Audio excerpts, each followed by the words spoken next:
காலைதோறும் புதியவை. இருதயத்தில் மாசில்லாதவன். ஏப்ரல் 22. கைகளில் சுத்தமுள்ளவனும் இருதயத்தில் மாசில்லாதவனுமாய் இருந்து தன் ஆத்துமாவை மாயைக்கு ஒப்புக்கொடாமலும். சங்கீதம் 24:4. தான்சான் எகிடோ என்ற 2 துறவியர்கள் ஒரு முறை மண்பாதை வழியாக நடந்து சென்று கொண்டிருந்தார்கள். வழியில் பாதையின் நடுவே குழியில் சேறு நிரம்பி காணப்பட்டது. அதன் அருகே மிகவும் நேர்த்தியாக உடை அணிந்த பெண் ஒருத்தி சேறு நிறைந்த குழியை தாண்டி மறுபுறம் செல்வது எப்படி என்று சிந்தித்துக் கொண்டிருந்தாள். தான்சான் அப்பெண் அருகில் சென்று அவளை தன் கரங்களில் ஏந்தி அக்கரை சேர்த்துவிட்டு தன் பயணத்தை தொடர்ந்தார். அப்பெண்ணும் தன் வழியே சென்று விட்டாள்.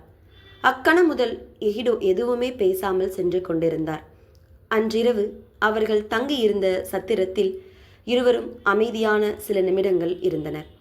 மெதுவாக பேச ஆரம்பித்தார் எகிடோ. நாம் துறவியர்கள் பெண்களை பார்ப்பதே தவறு.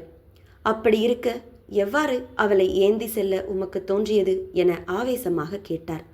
உண்மைதான், நான் அந்த பெண்ணை என் கைகளினால் ஏந்தினேன். ஆனால் அங்கேயே அவளை இறக்கி விட்டுவிட்டு வந்து விட்டேன். ஆனால் நீ இன்னும் அவளை உன் மனதில் சுமந்து கொண்டிருக்கிறாயே என்று பதிலளித்தார். பிரியமானவர்களே, அநேக நேரங்களில் நாம் பாவமே செய்யாதவர்கள் என்று நம் செயல்களால் மக்களை நம்ப வைத்து விடுகிறோம். ஆனால் நம் உள்ளங்களிலே பாவங்களை சுமந்து கொண்டு திரிகின்றோம்.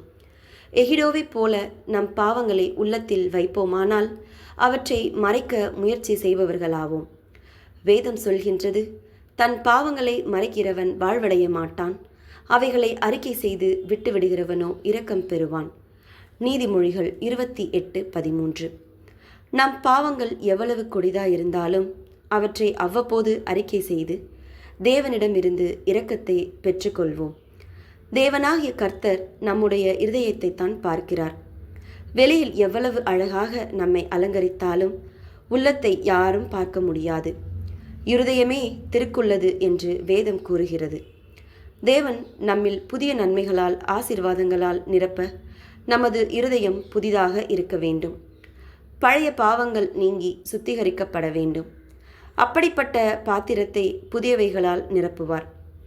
வேத வசனம் சொல்லுகிறது, சுத்த இருதயம் உள்ளவர்களாகிய இஸ்ரவேலருக்கு தேவன் நல்லவராகவே இருக்கிறார். சங்கீதம் 73:1. ஜெபம்.